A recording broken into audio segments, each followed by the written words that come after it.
Hey everybody, we are here today to talk about one of the biggest releases of the year, I think, and that's going to be Daggerheart.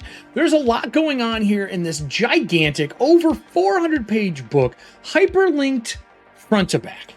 And it's gorgeous. Darington Press really knocked it out of the park with the look of this. I want to show you the things that are available in a quick review on what you can get, how to get it, where to get it, and some sections of the book that I really enjoy, along with some of my afterthoughts that I'm not so keen on, but maybe in play, I'll be happier. Warning, I played beta a few times, but I have not played the final few iterations of it. And it has changed just from scrolling through the book. There's a lot here. There's a whole bunch of this in my live stream you can find below. But for now, let me show you what is available.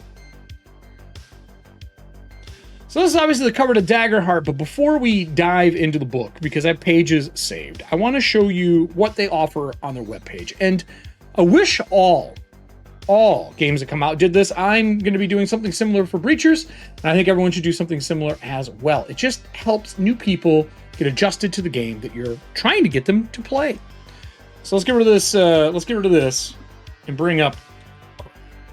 So this is the Daggerheart page. It is masterfully crafted. Not everyone can do this, nor has enough stuff that this is needed, but it has like what class is calling you, what are you going to play, all this fun stuff. Up top here, you'll notice that there is their library, their game rules, the characters, the groups. But if you go to the next page, I've already pulled up Nexus, which is part of the package that you can buy. And this is their character creator. Very simple, very clean. I think it's like $10 more.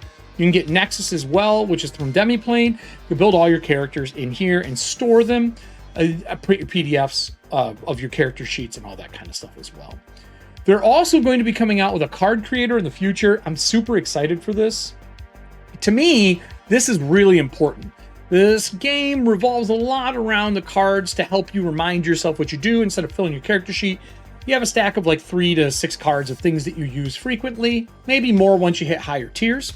If you go into the Buy Now section, they show you all the areas you can pick it up. They break it down by where you live for regions if you want a physical copy. They have guild stores that are associated with them. Obviously, your major ones, Amazon, Barnes & Noble, Books A Million, and so on. But they also have their digital offerings. Demiplane from Nexus, DriveThruRPG. Those are the 2 places you can pick them up, along with translations, and then ones I think they're going to be coming out in the future. You can subscribe for updates as well. But they did more than this. This isn't everything. They have a robust cast of people who've been playing Critical Role for fucking ever. We all know the voice actors that are on that show. We fell in love with them for that reason. So they went through and made a series over on the Critical Role YouTube that you can get a hold of and watch that break down in this thing they're calling Get Your Sheet Together. Fun little trailer on that you should go watch. But they have Getting It Together, which is the whole idea of breaking down, making your character and how to do it and what it is, along with, how to play the game. What is Daggerheart? How do the roles work? All the things you can do here. Very short and succinct. I think they're both under 8 minutes each. And they show you how to basically play the game on a really low level. So today I'm not going to do that. I'm not going to show you how to play the game. That's not why I'm here, right? That doesn't make any sense. But I do have a list of things I want to go over in the PDF, the things that I liked, and some final thoughts on what I think this game is doing and what I think is doing really well, and some things that I really kind of question, but maybe in play, my mind will be changed. So this is the 415-page book. First off, nuts to butts, front to back, inside and out. Art is gorgeous. There's no question. We're not going to go through it all. This art is top notch. It is high fantasy. It feels like Chrono Trigger mixed with Final Fantasy in its own flavor. Like, they really did knock it out of the park with this. And I love the art overall. For those who don't know this logo, it's a heart. Daggerheart. Daggerheart. See? Pretty sweet. A lot of people may not realize that. As a logo designer, I'm happy. They did a great job thanking everyone who's been involved, all the artists, everything that's here. I highlighted a bunch of stuff, and I have my own notes as well that I think I'm going to be going over for this.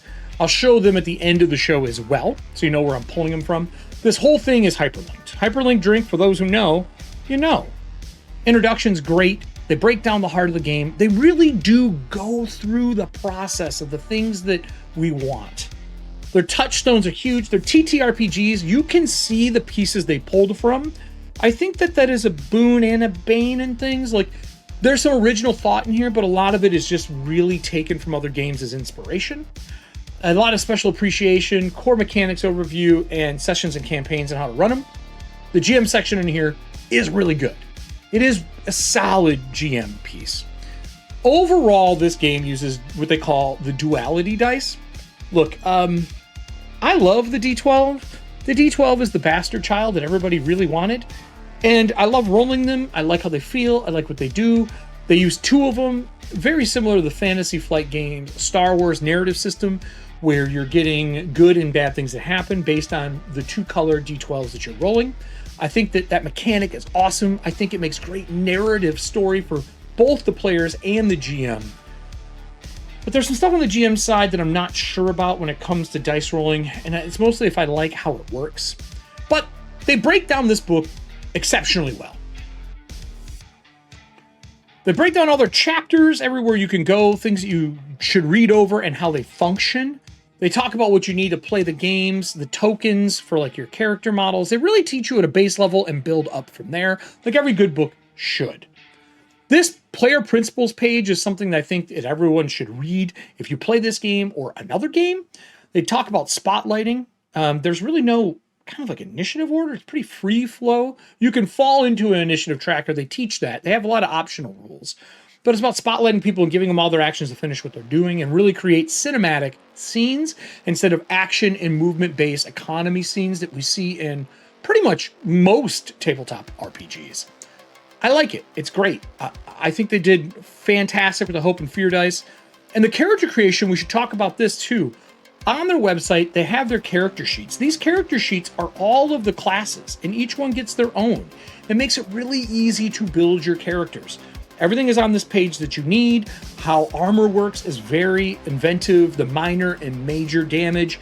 Basically, your armor soaks so much, and then you either take 1, 2, or 3 hit points of damage, and your armor can only take so much damage before it goes away. I like that mechanic. I like this combination of the 6 stats mixed with what they do, which we see in Blades in the Dark. So agility is sprint, leap, and maneuver, while knowledge is recall, analyze, and comprehension, essentially. They talk about proficiency. Those add different dice bonuses. It's not 5E's proficiency. It's actually as you go up, which if we scroll down, you have different tiers that are by level. And these every class has the sheet, by the way. You can pick your proficiency bonus. Every one you add adds a die type to your damage. So if you were a D6, it's 2D6, 3D6, 4D6 for every one. I like that. I think it's cool. And these sheets really do kind of give you everything you need when you're building your character. Speaking of building your character, the process is pretty cool. I like what they did. I think that character creation, this is pretty quick. I think you can build it fast. They have multiple class options called subclasses, which you're familiar with 5E, and they break down well, and all of these are hyperlinked in the book as well. So if you check these out, like the Bard's got 2, Druid's got 2, Guardian, Ranger, Rogue, Seraph, Sorcerer, there's a lot here. In any of these, if you click them, for example, we'll click this one, it will take you to the page and you can see the options and what is here for your warrior and the subclasses that are involved. I like that. I think that's great. They talk about the breakdown, step 1, step 2, choose your heritage, really broad selection of things that you can pick here. I mean, broad, like bigger than I was expecting. Everyone speaks a common language, and most people seem to know sign language in their settings. They want to kind of bring everybody in, which is cool. Assign character traits. They're all broken down differently. You assign, instead of having full stats that you see in 5e, you get some basic bonuses, and other things give these bonuses as well. Step 4, record additional character information. 5, choose your starting equipment, so on and so on and so on until you have a character. And then you get down to making choices, and you use cards for them. Now, look, I'm fine with the cards. I think the cards are cool. I think having them next to your character sheet's great. I think a lot of new players are going to enjoy it. And they even give you all of them in a print easy format. That's not all of the art. Now, during my live show, I was like, man, I really want the art here so I can quickly recognize them. Well, don't worry. If you go into here, so not only have you the character sheets in there, you're also going to have all the art if you want to print that version as well. It's not hard. It's there so you have it. They did something cool in here when we get into the campaign section. I think they called them, what did I have here? They called them forms, I think, frames of reference. And I like that. I think the frames are really good. They have separate sheets for them as well. We scroll up, there's a few pages that I want to go over that I think are kind of important to the game. So there's a lot here. Important pages, flow of the game is in here, 87 to 88. They give you a really good idea of what you're going to be getting into, how to handle the game. And I think that things like this make GMing a new game easier. It really does, because you know what you're getting into.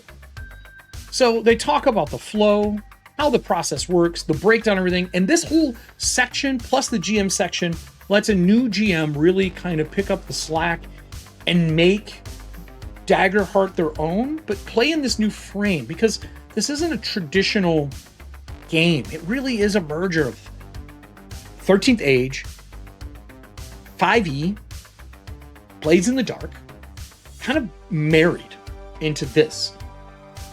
And this brings me into some of the more questionable things. GMs don't roll 2d12. They roll a d20 like you do in D&D. And they add their bonuses, and you spend fear to take actions, which I love the economy for the fear stuff. I love Doom points and Tales of the Valiant.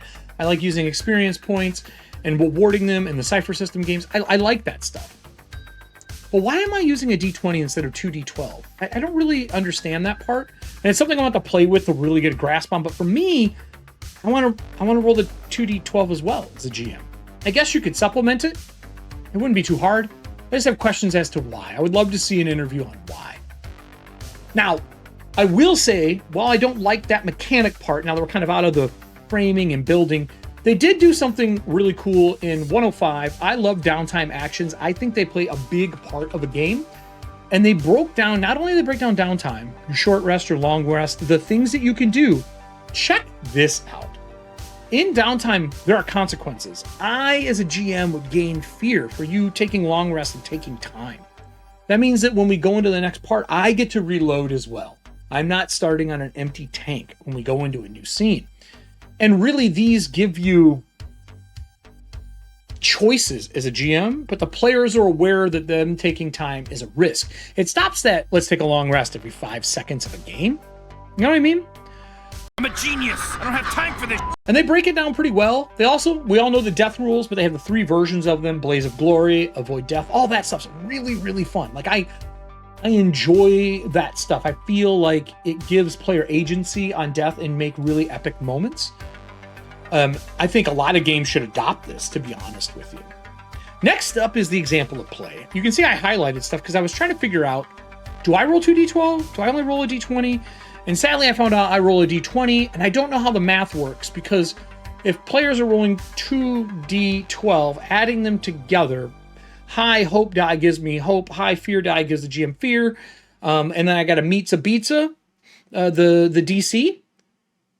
But if I'm rolling a d20 as a GM, and even if I spend an extra fear to maybe give myself an advantage and roll 2d20, the number's not the same. One's 2 to 24, while I'm 1 to 20. I can't even hit the DCs that are like 30 without really high bonuses. And looking through the monsters, I'm not sure how that's achievable. I'm sure there's a rule that I'm missing, but just let me roll these. That's all I'm saying. I hope there's an optional rule I missed in here. Maybe you know of one. If you know there's an optional rule, or maybe one of the other playtests did 2d12 for the GM, put it down below. I'd like to know, because I want to roll them too. I was so happy that they weren't going to be doing a d20 in this. I got excited. I was like, holy shit, they made their own system. But at the end of the day, it's still there. Anyway, they do have a really cool section on resolving actions and how to do it. There's a good print reference that you should take. And you take moves in this very similar to Apocalypse World or some Dungeon World, if you played that as well. And they talk about making moves, and they really break it down well, and the different things you do with the 5 degrees of that success and failure, because you're rolling a 2d12 as a player. Great job. They break it down. Again, amazing GM toolkit. They teach you how to run their game.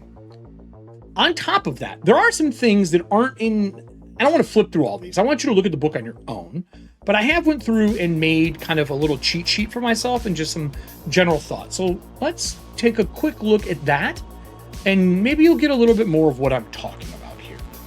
So I love the 2D12. I think it's a great idea. It gives me that Star Wars narrative vibe. It gives me the dice mechanics. It gives me without having to have fancy dice, anyone can do it. The measuring distance is weird in this game, but once I read the book, the thing that Matt was saying in his video was just to give a visual of using the side of a card for short and using a pencil for whatever medium range, and then using a long sheet of 8.5 by 11 for another range. It was just to give a size reference. I get that now for the video. They do break it down in narrative and tactical combat in the book, which helps significantly. Character creation, all the classes feel original. The powers are really cool. The one sheet for the character creation with the cheat sheet is great. I do wish they had form fill. There is no form fill yet. I think that's because they want you to use Nexus, but I hope a fan makes form fill. I want form fill to put on my phone because I don't want to use Nexus. Loadout and vault. It reminds me of Magic the Gathering, where you swap out your abilities. I hope that feels good in play. You can take a long downtime to like change your abilities out and swap things in and out.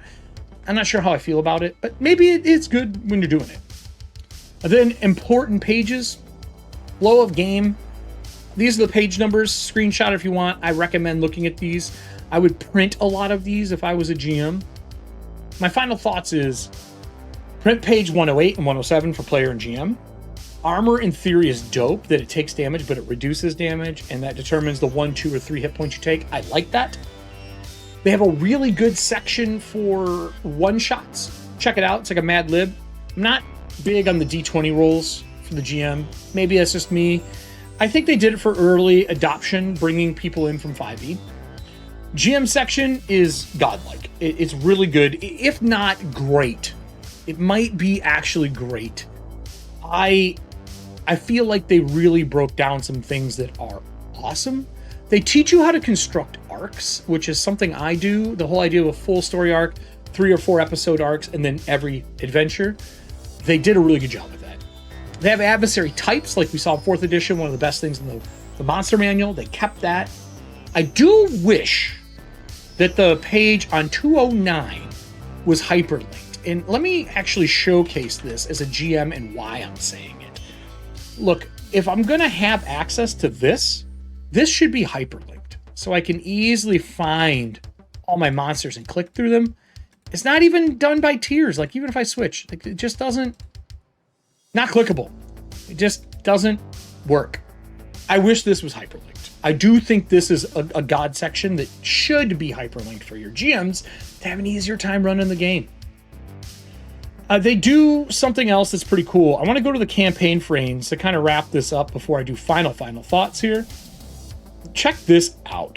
253, you have campaign frames. Not only do they talk about what the campaign frames are, they tell you how to break them, pitch them, and all that kind of stuff, but then they give you some. They have the Wither Wild, which is pretty cool. If we scroll through here, you see there's a bunch of like breakdowns on how to run it, what's in them, right? But let me go down here. What's this one? 5 banners, burning campaign. The Beast Feast, which is like cooking. I love this. Got a real like... What is Monster Hunter vibe? Monster Hunter vibe, Delicious in Dungeon, which you guys know I'm fans with. But then we're gonna get into, they have the Umbra, which is great. Age of Umbra is on 280. Now this is like a sci-fi kind of setting for it, dark setting for it. And then they have Motherboard, which is a sci-fi setting, sort of, kind of. Check this out. They even made their own language for Motherboard, which is really fun as well. And then they have the Colossals setting, which Colossus of the Drylands is my jam. A little Horizon Zero Dawn. What was the Rise of the Colossus, the old video game? That kind of feel. But they teach you how to handle the mapping. And this is smart, where you're using note cards to lay out the creature. So people know where they are. They just put their token where they're at. And they're good to go. Love this. I think this is great. Final thing that I would say about this, looking through the book, the other thing that I really enjoy, I'm going to scroll through a bunch of stuff, because I don't want to go through the whole thing. I want you to experience this on your own. I believe these are Devon Rue maps. They look like her black and white look, like her work. They give you maps, and they give you maps to fill out for yourself. So I'm going to actually switch this to a 2-page view at this point, as I feel like you need to see the spreads for these. So you get a full map to fill these out, but then they give you one for the Witherwild, the 5 banners. These are all the frames. They give you one for Beast Feast, Age of Umbra, Motherboard, and the Colossal of the Drylands. Obviously, the indexes are all hyperlinked, and then they're giving you all these fat sheets at the end as well to use. It's solid. This is... Look, there's enough here that I feel a home setting can be easily put into, or you could use one of the ones they have. They teach you how to run a one-shot using Mad Libs. They teach you how to do adventure arcs, which you know I'm a big fan of story arcs. I think overall this is a really, really good game. Look, the presentation is godlike. Oh my god. It's magic. Oh my god. If you get the physical copy, it comes with all the printed cards and everything else. It is a beautiful, beautiful piece that should be added to any shelf. I think if you are getting tired of 5e, or you're not happy with the company, or you want to change a pace, or you want something really high heroic, or you're fans of Critical Role, pick it up. If you're a designer, look through it. If you're a new GM, this is a pretty good GM section book. It teaches you how to run kind of anything, even if you're not using the rules. But I do feel that replacing the idea of 2 of these with a D20 for the GM feels weird. I don't know if it's just to do an early adoption, but I don't want to roll this. I want to roll this as a GM. I want to roll 2d12. I don't know why they did it. I don't like it.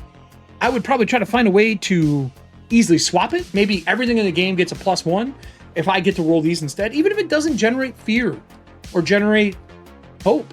Maybe it's just those are my dice as well. Or maybe when I roll crits and stuff like that, in adventures that come out, they give me bonuses. Like maybe if I roll a critical, it activates something in that region. We just played a game from Idle Hands where spirits show up when we roll certain things. And maybe in the ley lines, maybe when I roll 2 11s as a GM, the ley lines would explode in that game session. Or maybe if I roll more fear, I get to activate a fear power for free, or I get a fear point generated to use, but it has to be used that round. When rolls are called for, maybe I don't lose that fear. I just don't think making it a D20 with advantage and disadvantage and teaching a GM to do both 2 different systems was smart. Simplifying it on the GM's end is great.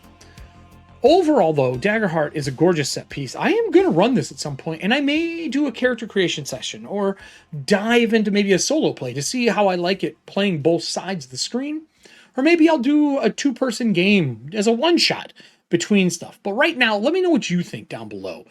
Are you going to pick up Daggerheart? Is this something you've been excited about? It's went through public playtesting. They've put the work in. It's definitely, I think, worth your time to look at. And I give this a really good review. Just the D20. It's the only thing I question as a GM. I think as a player, I would love this. It's all the options, all the crunch, barely any work to do it, and really fun, and it's cinematic. That's it for me on Erik Frankhouse Presents in this review of Daggerheart. I'll probably dive into this further as we go on. Maybe I'll do a character creation. If you'd like to see more, post down below. Are you picking this up? Do you want to see me cover more of this? Is this something that's going to replace your home game for a while? I know Shadow Dark is still my baby in designing for it, but this might be something I pick up and play. I do have Magic and Monsters that needs a setting. That's it for me. Stay rocking, everybody. I just want to say thank you to my patrons and all the amazing people who make the stuff I make possible. If you're watching this video afterwards, like I said, comment everything, like, subscribe, do the shit. Join these guys if you want free access to the PDFs I put out. They come out every month or 2 months. You get access to the living documents as well. All those who will follow, thank you so much, and I'll see you guys next time.